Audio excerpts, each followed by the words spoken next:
Dear students, it has always been a pleasure to welcome you to English Language 2. And again, the lesson online is coming to your doorsteps so as to keep you remain updated with the topics that you have covered while in class. So today, I'll be taking you through in this subject, which is English Language 2.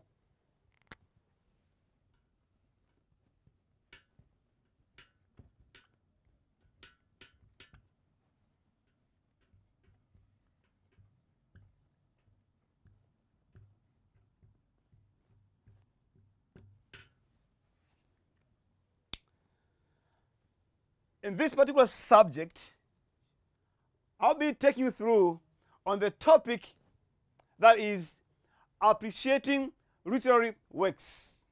In this particular topic, we'll confine ourselves to a subtopic which is basic concepts of literature. Remember that in these concepts of literature, there are so many. So, being many, we'll go through to some of those concepts which seem to be challenging to most of students. I'm well prepared to take you through such concepts. So get ready, have your seat, take your writing pad or your writing exercise book so that we go together. Now, my students, there is one thing that I should make it very clear before we proceed. The lesson line is not here or it's not there to make you claim. That is not the target. The target is to instill in you the relevant skills so as at the end, you'll be able to understand, to analyze, to apply, to create. And whenever you are reading or you are watching such literary works, you'll be able to identify the literary concepts. You'll be able to apply these concepts. You'll be able to identify. That's the target. So, avoid just sitting there and being ready, starting claiming. No. I'm prepared very well to make you understand. So, stay tuned as we'll be going through. Now, our lesson today will be guided by a question. But again, in this literary concepts or this topic, but again, one thing that you should remember is in this particular topic, appreciating literary works, it has 6 questions as per new format of examinations. So, be very keen as I'll be taking you through that topic. So, now, let us go to a question that will guide our lesson today. And that question asks, students, now here is our question. Our job is just to study the expression and to identify the literary term in each of the following questions. It may appear to you that this is looks like a simple question. It's not that way. So now let's just study the question. It reads, it is a feeling of excitement, curiosity, or expectation about what will happen next in a work of art. Now, take some few seconds to read this particular expression, this particular literary expression, then identify the literary term or the concept. I believe that now you are able now to tell.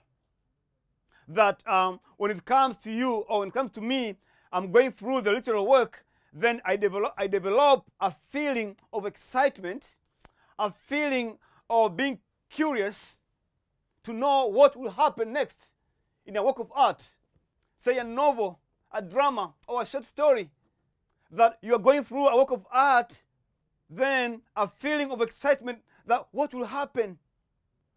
As you're in such a feeling, then that story or a drama comes to an end. So you wish to know what will happen, but immediately a drama or such a work of art comes to an end. Then you'll be like, ah.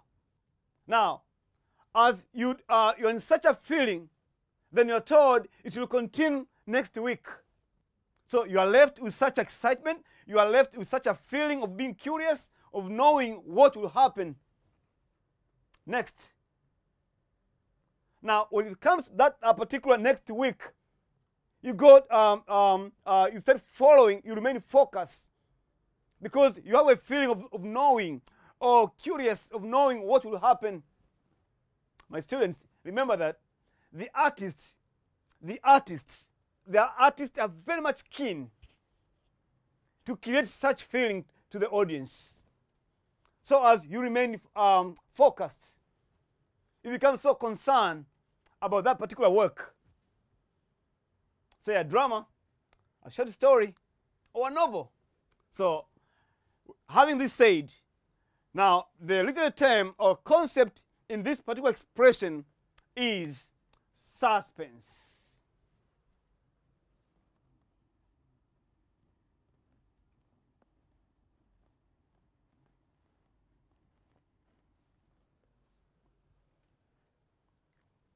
It's a suspense. Now, a suspense is a feeling that audience develop when going through literal works.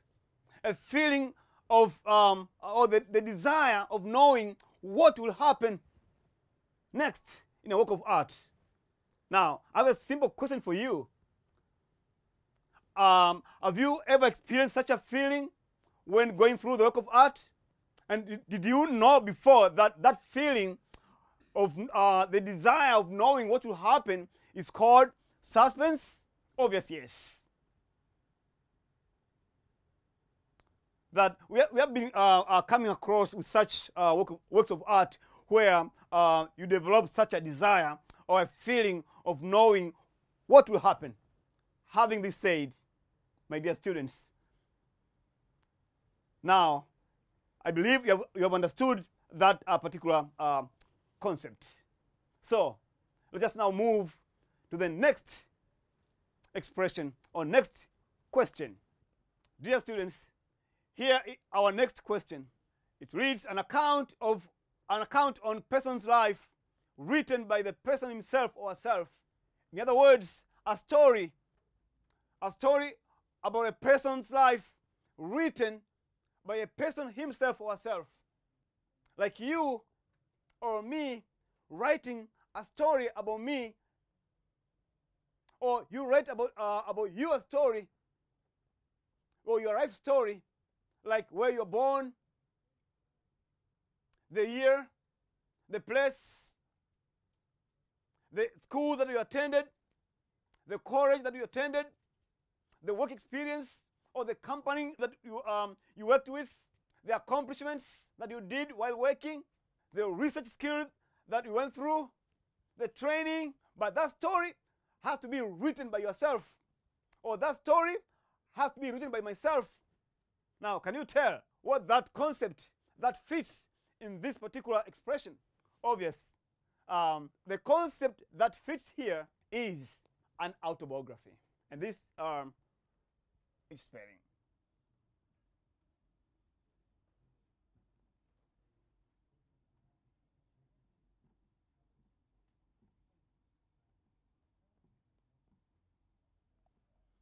Autobiography. An autobiography is about the story of someone's life written by a person himself or herself.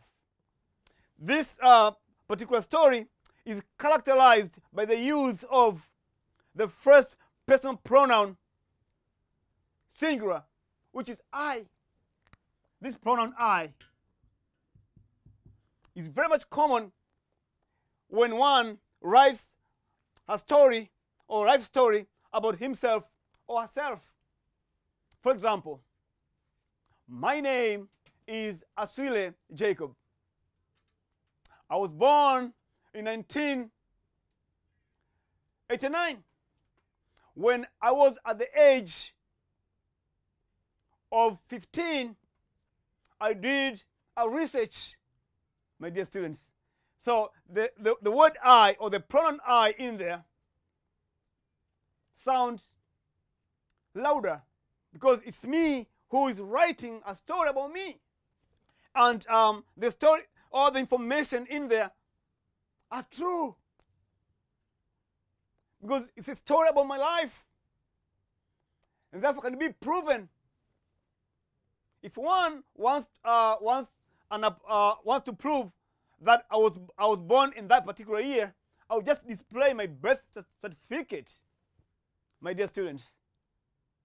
I believe now this concept autobiography is clear.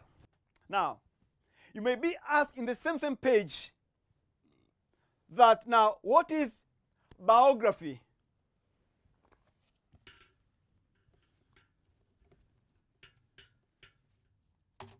Today, you have been asked about this when you say it's an autobiography. Tomorrow, you'll be asked a different question, like say, what is biography?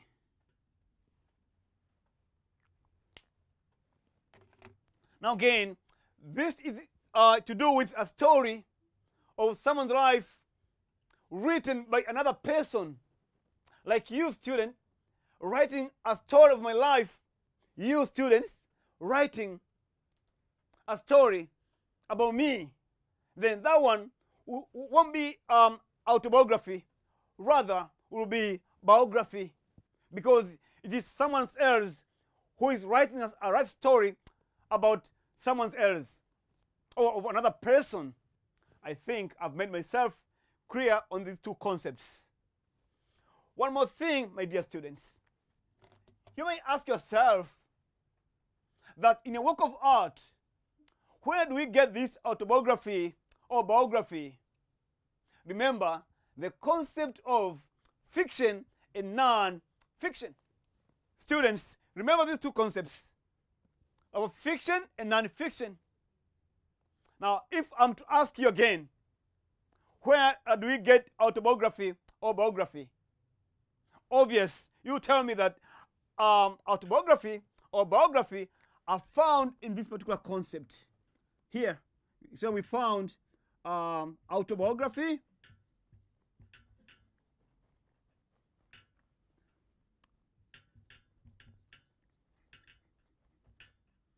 biography. What else? Obvious. You tell me about speech. But again, you tell me about this about the reports. In here, with the reports, can it be research reports? Remember, in non-fiction or all non-fiction works, they have to do with facts.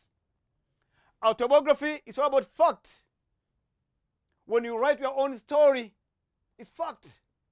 When writing somebody's story, somebody's life story, then it's all about fact, the speeches, the reports. There's no room here. You can manipulate the language. These are one can prove, can give evidence. Unlike a fiction, where it includes novels, short stories, plays. These are fictitious works which uses imaginary characters. But here, autobiography of someone's life, these are not imaginary people. These are real people. Think of autobiography of Malcolm X. think of autobiography of Barack Obama. Again, you may think of autobiography of Mwalimu Nyerere, the late Mwalimu Nyerere. There are also biographies of different people. And I encourage you, students, start now preparing your own autobiography. Or you may even prepare biography of your parents, or of your friend, or of your teacher. But remember, you need to have facts. You need to gather information. It needs a research in here. Now, I believe that I've made you understood. Now, let's just move to another expression. So here we go. Our next question reads, it is a work of art that is performed on the stage and uses real human beings as characters. Now, my dear students, take a few seconds to think what could be the concept here, or the literary term which fits in here. Go through these words, that a work of art which is performed on the stage, then it uses real human beings as characters. Now think yourself, is that a novel? Does the novel uses human beings as characters? Is the novel being acted or performed on the stage? Is a short story being performed on the stage? Is a play uses real human beings as characters? Now, what that particular work of art? I told you that the lesson line is not here to make you claim. The lesson line is there to prepare you, to have skills, to be able to analyze, to be able to apply, to identify. Having such a competencies, then it will be a responsible student, and later on you perform very well. By performing very well, you'll be a productive citizen, just because that's online is here to instill in you such skills. Now, can you think of that work of art, my dear students? I believe now you're able to tell that the concept here that fits here is it's a drama.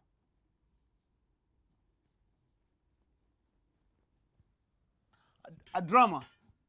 That is a work of art which uses, or which is performed on the stage before the audience. And the characters, or the actors and actresses are real human beings.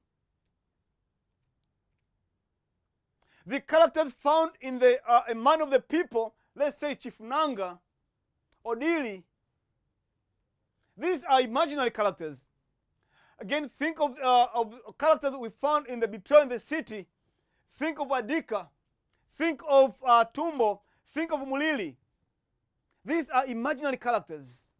But in a drama, uses characters who are really human beings.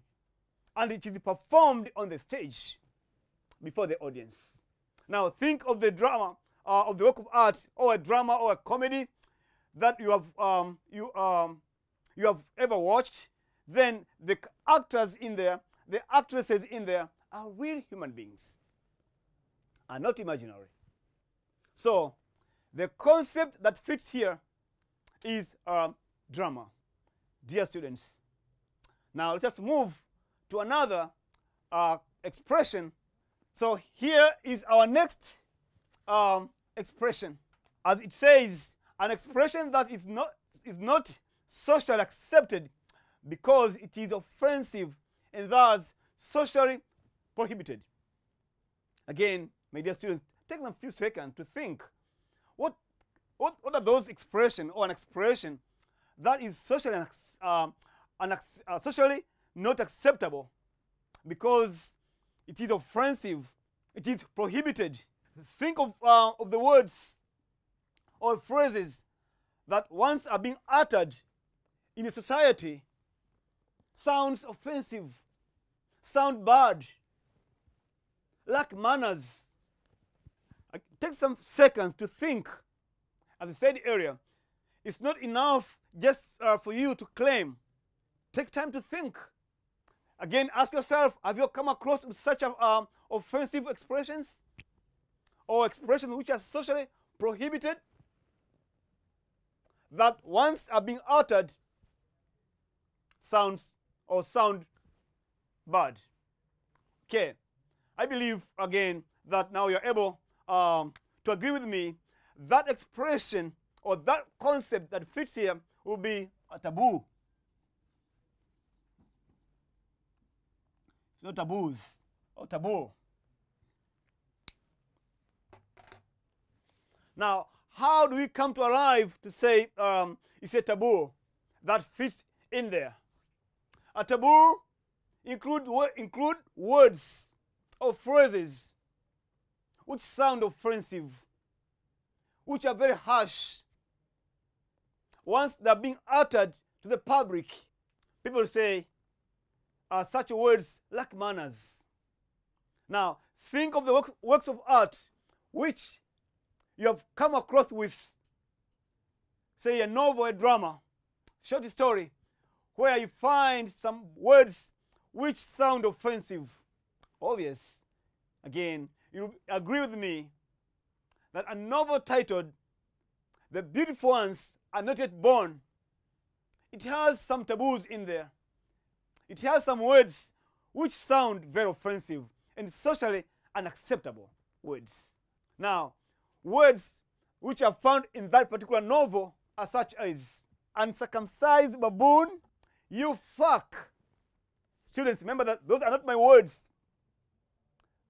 These words or these taboos are in that particular novel. Young Jewish vagina. Aiko Yamaha has used such words to tell the public, to tell the audience about the evils prevailing in Ghana. My dear students, now you agree with me that the literary term that fits in here is taboos. The words which lack manners. The words which are socially prohibited because they sound very harsh. For example, take a situation in a classroom. A student is asking his or her teacher to get out or to go out for a call of nature. Then he or she says, "Excuse me, madam," or "Excuse me, sir, can I go out to urinate?" Now, with that word "to urinate," it sounds bad. It sounds uncivilized. Now, by saying so, it's a taboo telling your teacher that I'm going to urinate or I'm going to poop. One would say, "Please, sir or madam, can I go for washroom?" Or "I want to go for washroom." That one will sound more civilized than the one who says, "Can I go out to urinate?" Or "I want to go out to urinate." Now, with the books or the literature books that we have gone through, say a novel, a short story, or a play, there are taboos. And I encourage you, please don't use taboos. A person or a student who is civilized would opt for euphemisms. So again here, the concept of euphemism now will be able to tell. Having this said, let us move to another question.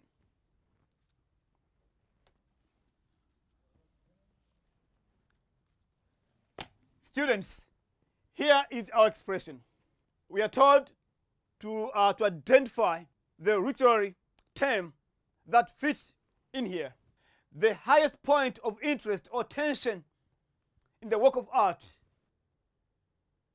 Again, take some few seconds to think what type of or what kind of literary concept fits in here.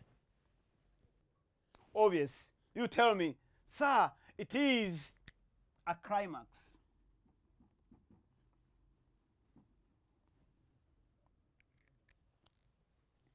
A climax. Now, it's not enough, my dear students, by just saying climax. You should understand where this climax comes from. How did you come to arrive to this particular concept? In which subtopic or in which angle that this climax comes from? Do you remember the structure of a plot? You'd say yes. Now, remember, this climax in a work of art is found in a structure of a plot, which looks like this one. Look here, my dear students.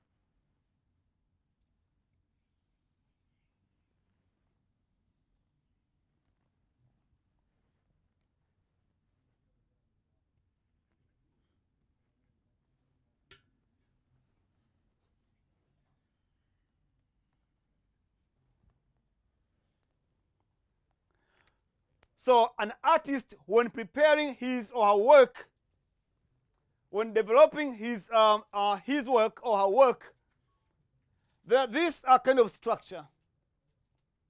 Now, here is this point here, or this stage here, is called exposition. In some books, they call it a point of attack.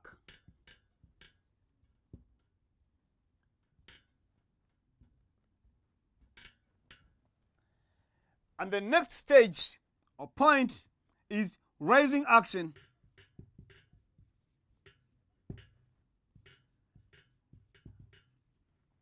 Now, can you tell what the name of the next stage from raising action comes what?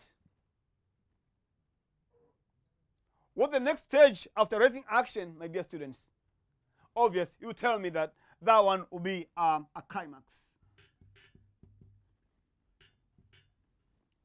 And some, they call it, it's a point of no return.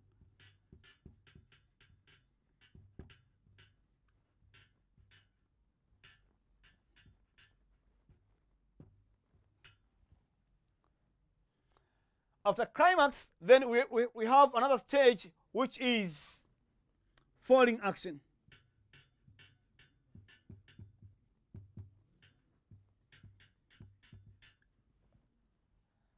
And the last part or stage is denouement.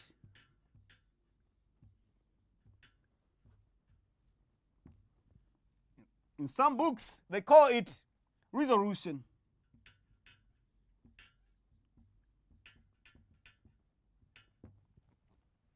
Students, now,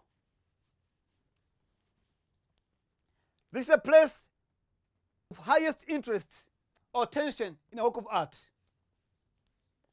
Do you know how it looks like? Or how people arrive to that particular point? Take an example. You're reading a story or you're watching a drama. Then you reach this particular climax. Then you become so much excited. If not excited, you become so much nervous. You're so much worried.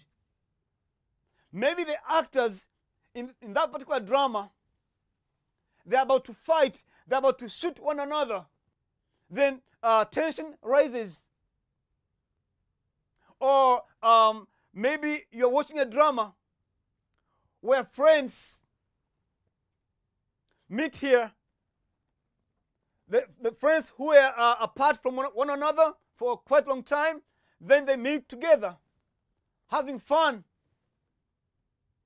As a reader or audience, you become so much excited seeing people or those friends or couples are together again. Now, this is where climax is found in a plot.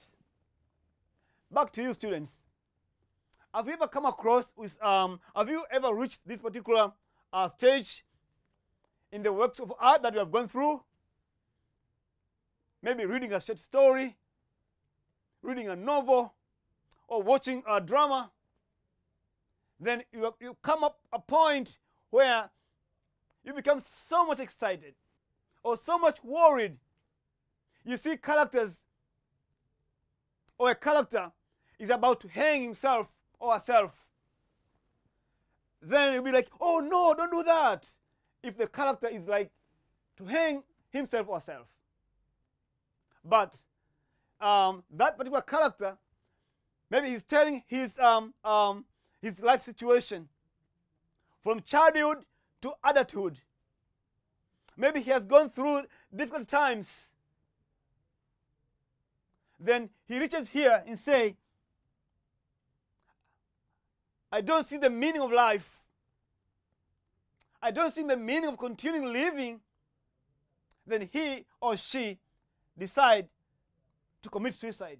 You as audience, you as the readers or as a reader, that's a point of, it's the highest point of interest or attention. It's where you may even you may think of telling the character in such a particular drama, saying, no, don't do that, don't do that, because it's a point of high interest or attention.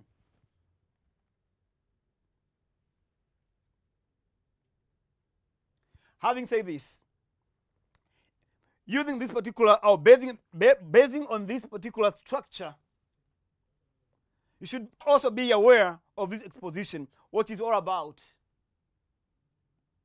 Being aware what is raising action, what is falling action, and what is a denouement. Remember, I'm not here to make you claim. I'm here, or the lesson line is here primarily to instill in you the relevant skills so as you become able, or you have abilities to attempt competency-based questions. So, back here, what is an exposition? Now, quickly, you tell me this is the beginning, or is this a point where the story starts, or a drama starts?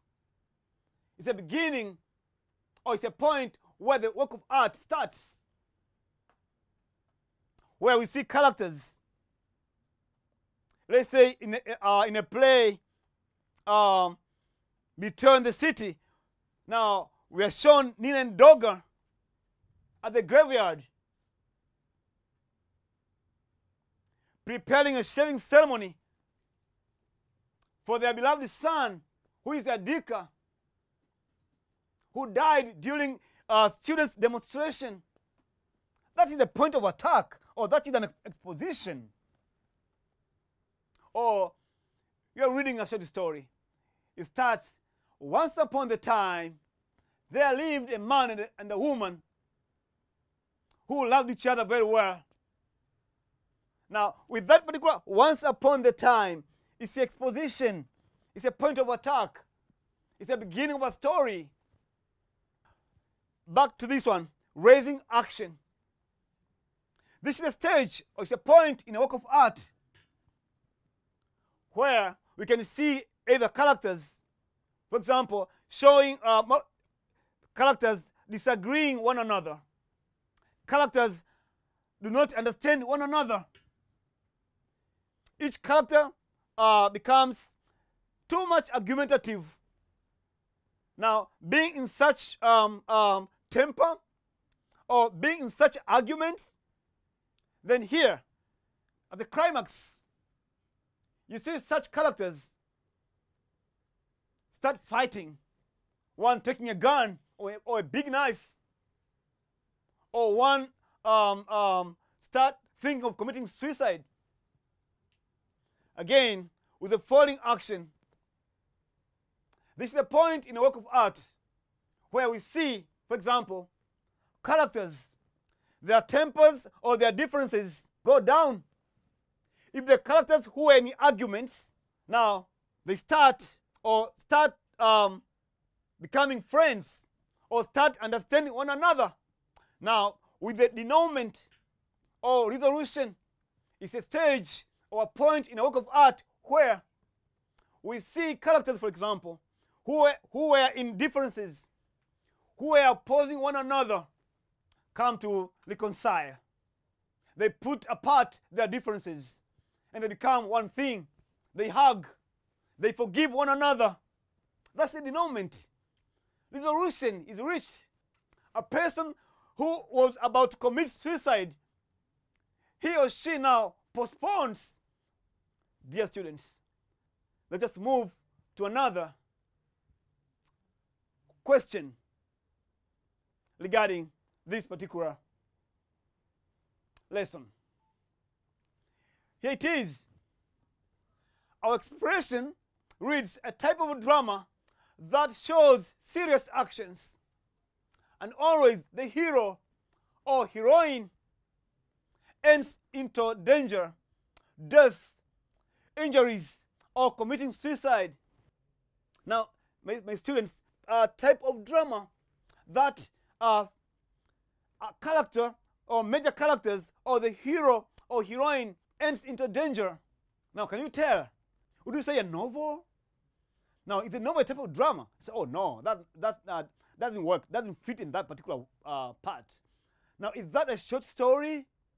Obviously, you say no.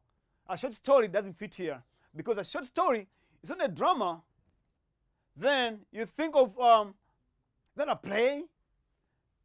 You say no. There's a play and a drama. So here I'm asking about the drama, a type of drama.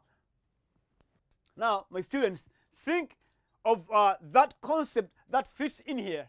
And your audience becomes so unhappy. You feel so down seeing such hero or heroine undergoing such. The times you find yourself as an audience shedding tears. But that's a drama. It's not a comedy. But a comedy, does a hero, heroine ends into danger or death or committing suicide? You say, oh, yes, no. Comedy is all about people laughing, having fun. My dear students, now that type of drama here is called tragedy.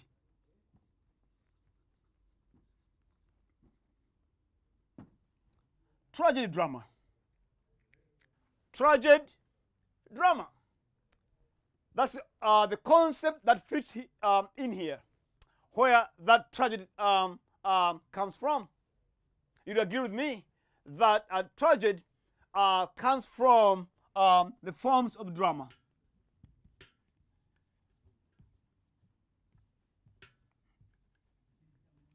Where we have comedy, we have tragedy, we have comedy tragedy.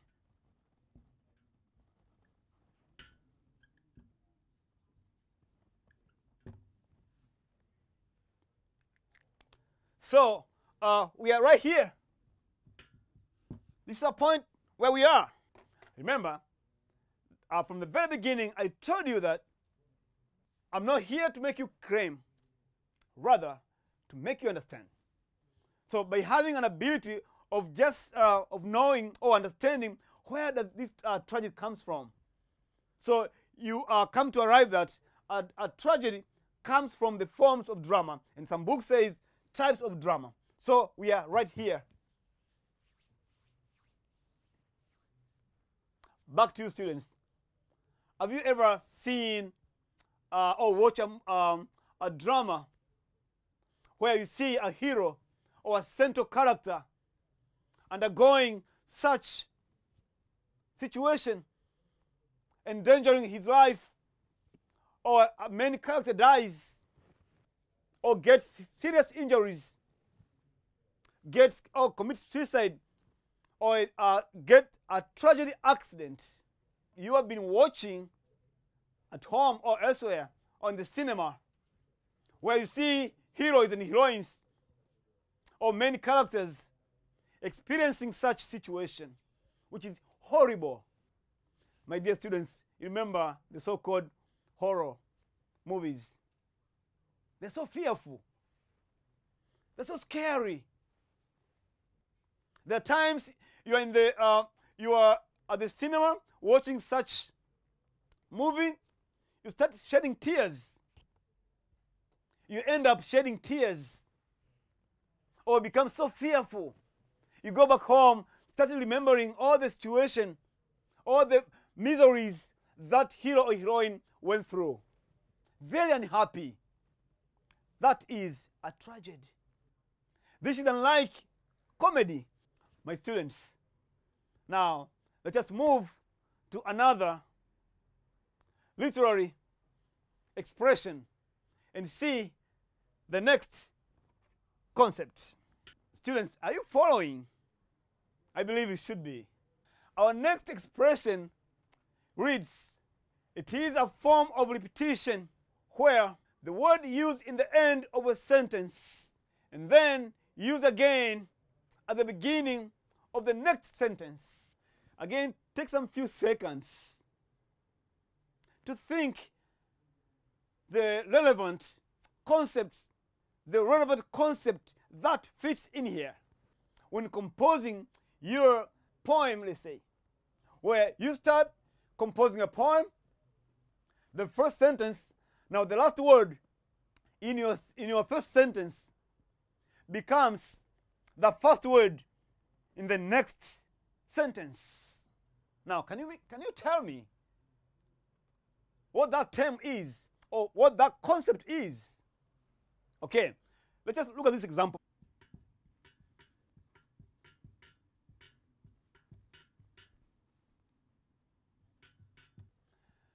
My dear students, look at this simple example. Children need love. Now, the last word in this particular sentence is this one, love, here. So, take an example. This is just like a short poem, a piece of poem with these 3 verses. Now, it starts, children need love. And this is our last word in our first sentence.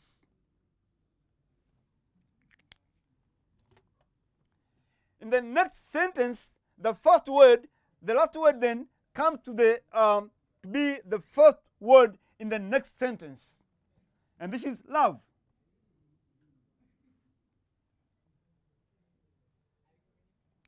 Then the last word in this particular sentence, which is God, becomes the first in the following sentence. Do you see this style? Now, with this particular example, would you tell me now what kind of literal concept that fits? Now, in literature, that particular term is called anadiplosis. Here are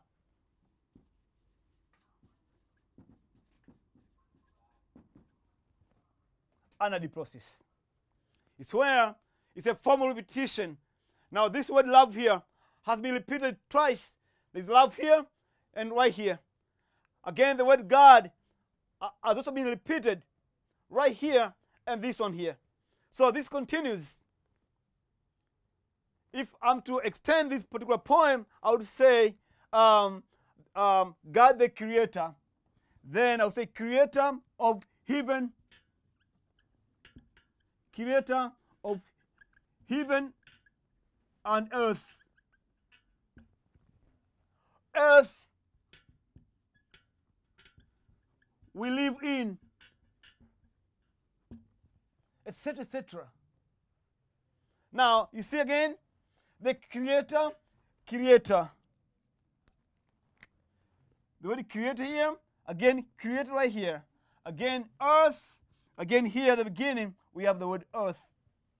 Now, that form of repetition is called anadiplosis. Think of another term that is also a form of repetition. Think about anaphora. Anaphora. Because the expression in here is different from the concept of anaphora. concept that fits here is anadiprosis. Though anaphora is also a form of repetition, but here, if you put here, it doesn't work. Okay, here is our expression. A story that explains the origin or nature and the beliefs of some phenomena in the society. For example, when one tells or asks you, how comes that a giraffe has a long neck? Now, there are myths, there are stories that explain, for the students who are keen enough, who are attentive, who are a good listener, now may tell. The concept or the term here is myth.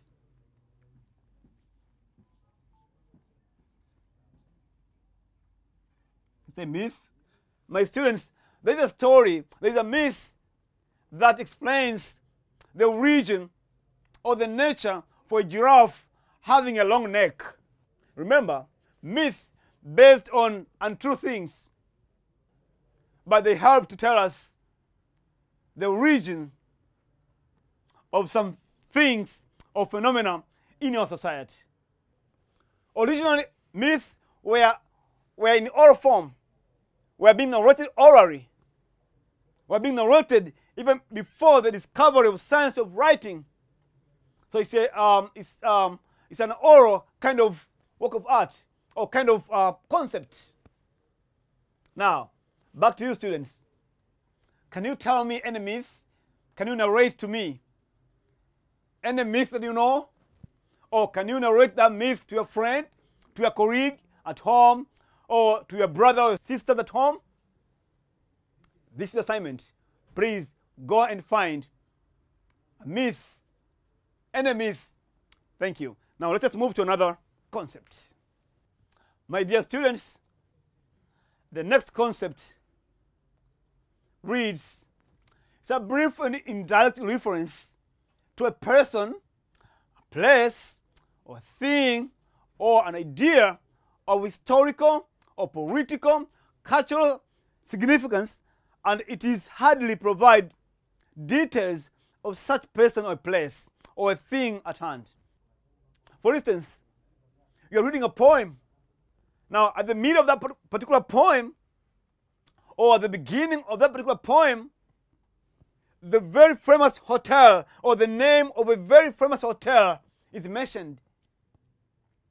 Or the name of a very famous person is mentioned at the middle or at the beginning of that particular story. For example, reading a poem, then at the middle you see the name of Mwalimu Julius Nyerere. Then the poem continues. Or you're reading a poem, at the middle of the poem, then a very famous city like New York is mentioned. Then the poem continues. Or you're reading a story or novel. Then while at the middle of the novel, the king's ceremony is mentioned. Obvious. You tell me that concept is allusion.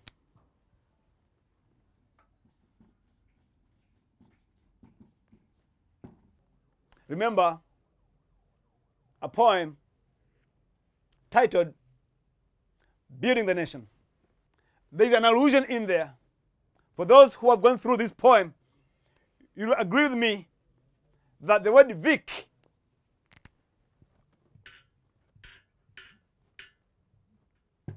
is an allusion. Okay, now let's just move to our last expression. Dear students, with this expression, now take some few seconds to think what kind of dramatic concepts fits here.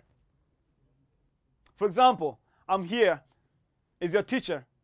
I'm here on the stage. Then I'm acting. I'm like,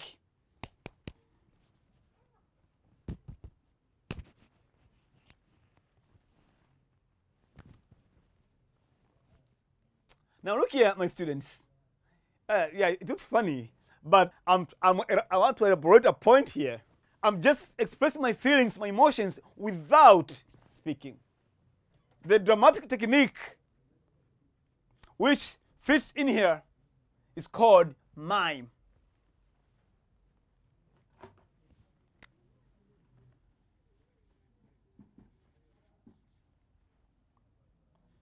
Mime. In some books, they call it pantomime.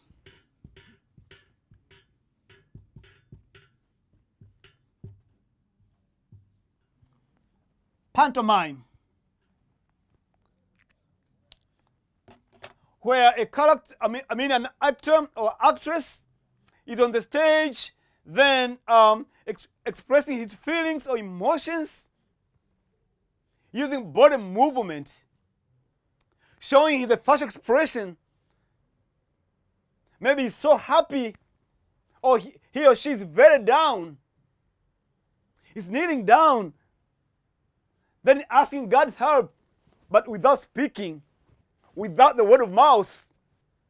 My dear students, that technique is called mime. I believe you have come across with this, seeing characters on the stage, actors or actresses using their body movement or body language without word of mouth, expressing their feelings or their emotions. Students, this marks the end of our session or of our lesson today. I trust that the lesson was clear. But again, I'm available if you may need of some clarification in some areas which I was unable to make you clear. Thank you for your attention. May God bless you so much.